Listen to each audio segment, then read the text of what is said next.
guys, what's up? So, this is going to be a discussion video and one which you've voted for. And as you probably saw on my post from a few days ago, I haven't been able to upload since last week. I was in the hospital for a kidney infection. But now that I'm home and recovering, I'm finally going to be able to get this to you.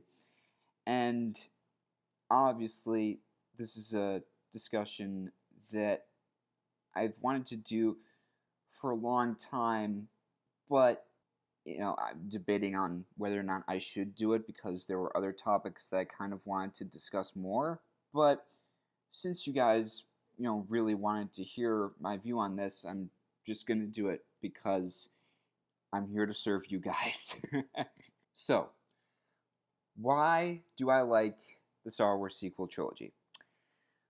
Well, for a lot of reasons, actually. The build-up and anticipation for it was probably the most fun thing about it, for Force Awakens especially, which was my most anticipated movie of 2015, and the fact that it was the first Star Wars movie that I'd seen in 10 years, since Revenge of the Sith, which actually was the very first Star Wars movie I saw in the theater when I was 7 years old. Just the whole idea of a new Star Wars movie, for years prior, was the last thing on my mind. Because, obviously George Lucas said after Revenge of the Sith that there wasn't going to be any more movies, that there wasn't going to be an Episode 7. And, I think we all believed him. I think we were all just there's no way to continue the story, and episodes 1 through 6 work great on their own, and I still believe that, actually. But once 7, 8, and 9 were officially announced, I was shocked because I never in a million years thought it would happen, but I was really super excited. And again, once those trailers came out, and I was losing my mind, and so was every fan around the world, just the adrenaline rush, the excitement was just, that's what being a Star Wars fan is all about. It's all about having fun and anticipating and just getting yourself pumped up and excited for all this new content. And then after Force Awakens came out, I really liked it because it made me feel like a kid again. It reminded me of why I'm a fan, and it's because I love this universe, I love the characters, always have, and, it just captures your imagination. And as for The Last Jedi, I liked it even more, but for a different reason. I didn't love it because it made me feel like a kid again. I loved it even more because it completely threw my expectations out the window and challenged my perception and point of view as a fan. It was kind of mind-boggling when I first saw it, but the more I watched it, the more I liked it, because I just continued to notice so many great metaphors and deep psychological themes that I related to, and ones that I felt like were missing from Force Awakens. Because even though, admittedly, I still like Force Awakens, the more I think about it, it kind of goes down a couple of pegs for me in terms of my feelings and my rank of it. And Last Jedi continues to go up for me because I felt like,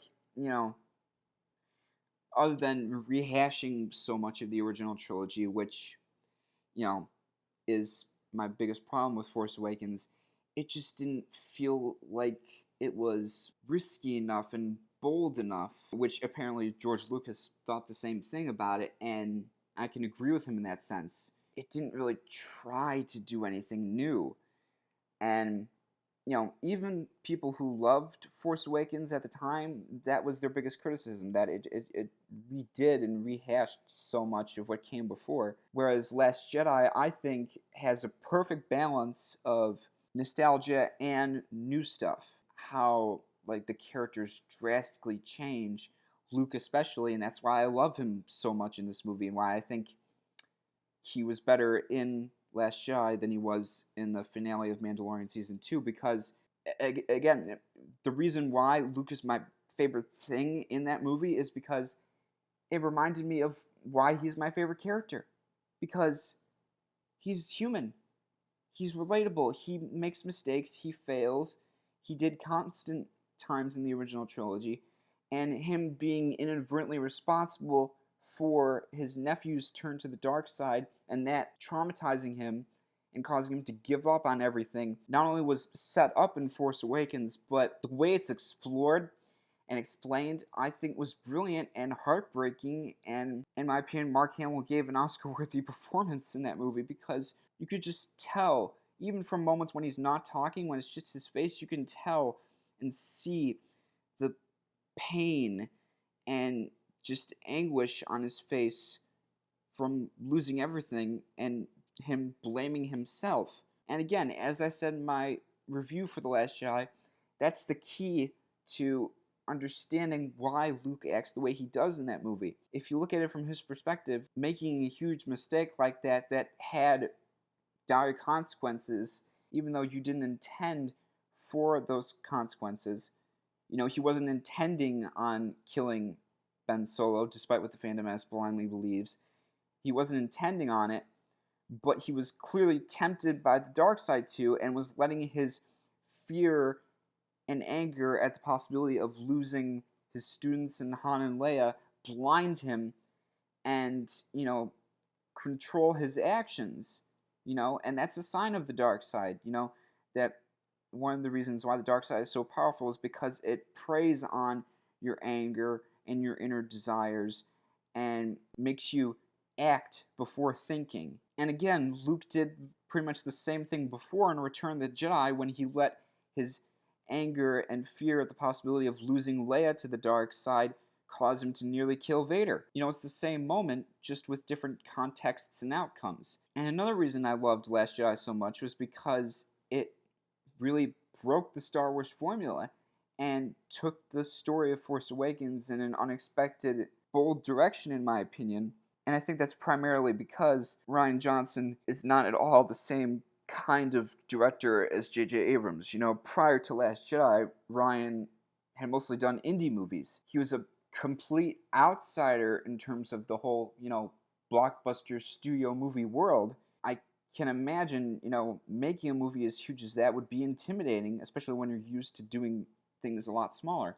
Where for JJ it was easy because he's mostly done entirely blockbusters and, big science fiction action movies and TV, so for him it was easy. Now, as for The Rise of Skywalker, I really enjoyed it when I first saw it, but the more I thought about it, the more I think it's the weakest of the trilogy and one of the weakest movies in the saga. Now, I know there are a few people out there, who love it, and that's totally fine, If you love it, that's totally cool. I'm glad you do. But for me, the reason it's the weakest of the sequel trilogy is because it felt so disconnected from episodes 1 through 8, especially episodes 1, 2, 3, and 8. Like, there are moments where it feels like Rise of Skywalker pretends like Phantom Menace, Attack of the Clones, Revenge of the Sith, and Last Jedi didn't happen. Like, there were moments where I felt like JJ was trying to appease and pander to the haters of The Last Jedi and the prequels by not acknowledging the significance of those movies and the events that happened within them. And it felt like it was only acknowledging the original trilogy and Force Awakens, which proves that JJ is too much of an original trilogy fan, an original trilogy purist, which, like I said, is the kind of Star Wars fan who, only likes the original trilogy and nothing else. And that's really evident for, the things that Rise of Skywalker does and, like, how it approaches closing out the story. But that's the thing. My biggest problem with Rise of Skywalker is that it doesn't feel like an ending at all. It completely fails, in my opinion, of being not just an ending to the sequel trilogy, but an ending to the saga, because it doesn't feel earned, and it doesn't build off of all the other movies, only a select few, and it doesn't feel like episodes 1 through 8 were building up to it. It doesn't feel like this grand, tense, epic, emotional finale that it should have, given, everything that came before. It doesn't feel earned. It doesn't feel like it ties all the previous movies together. Now, Return of the Jedi does.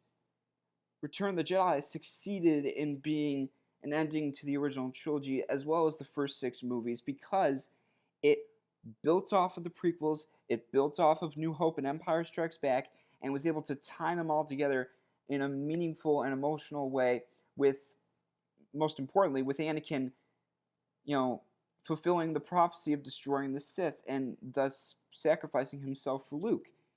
That is why Return of the Jedi's ending is so good, and why so many people still talk about it, because it fulfills that emotional promise, and it fulfills the goal of the previous movies. And with Rise of Skywalker, bringing Palpatine back and not even acknowledging the whole Chosen One prophecy, and making Rey his granddaughter, completely dismisses and, in my opinion, I would say disrespects and retcons the ending of Return of the Jedi, because it renders Anakin's sacrifice and renders the whole Chosen One prophecy utterly pointless. It was really just done, I think, for the sake of appeasing the fan theorists and just nostalgia. And that's not, what Rise of Skywalker needed. It needed to continue the story of Last Jedi and Force Awakens and bring it to an end in a satisfying way, as well as the entire saga, And as for the trilogy as a whole, after really thinking about it, as a whole, I think it is good, because it introduces so many new likable characters, new planets, new aliens, not as new or inventive as the prequels. That's one advantage I think the prequels have over both the sequel trilogy and the original trilogy. George's philosophy of trying to make every one of his movies different than the last, I think, is what makes the prequels a little bit more diverse than the originals and the sequels. Now, granted, I don't think as a whole that the prequels are better than the originals and the sequels. As I showed you in my rank, the original trilogy is still in my top 3, followed by Revenge of the Sith, and then Last Jedi. Those are my top 5. And I like Force Awakens more than Phantom Menace, but I definitely like Phantom Menace better than Attack of the Clones and Rise of Skywalker. Now, as for my least favorite, Rogue One. Completely unnecessary, because it was a filler story that we just didn't need to know. You don't need to understand how the rebels stole the Death Star plans to appreciate and love New Hope. You really don't. That's just a completely tiny detail that doesn't really matter and has no effect on the story of A New Hope. And as for Solo, I like it slightly better than Rogue One, because at least it had better pacing and had some more likable characters. I didn't really care about any of the characters in Rogue One, except for, say, Galen Erso, since he was a double agent for the Rebellion and the Empire, But all the other characters were kind of flat and uninteresting and hollow in terms of their personalities, and considering they all die in the end, it just didn't impact me. Whereas with the sequel trilogy, I did care about the characters, because I knew I was going to have a total of three movies to grow to care about them. And even though Rise of Skywalker I didn't like, I still like the characters. I still thoroughly love Rey. I love Kylo. But again, to get back to the trilogy as a whole, I think it's good because it brought in new characters and new elements to Star Wars, and most importantly, brought in new fans. Like I said before, this generation has the sequel trilogy as their Star Wars. My generation had the prequels, and the generation before me had the originals. That's the thing about Star Wars. That's what it's always been. It's always been a generational story in which people of all ages can enjoy it and find something within it to like or relate to. And I think the sequel trilogy succeeded in its job of not only being a reintroduction into Star Wars for old school fans like me, but being an introduction for new fans, but most importantly, continuing the story of the first 6 movies and expanding on it in a satisfying, fun, fresh way, while at the same time having enough nostalgia to balance out the new stuff. Alright, so that was my discussion on why I like the Star Wars sequel trilogy. Thanks for watching, and if you like this video, subscribe to the channel for more. Bye.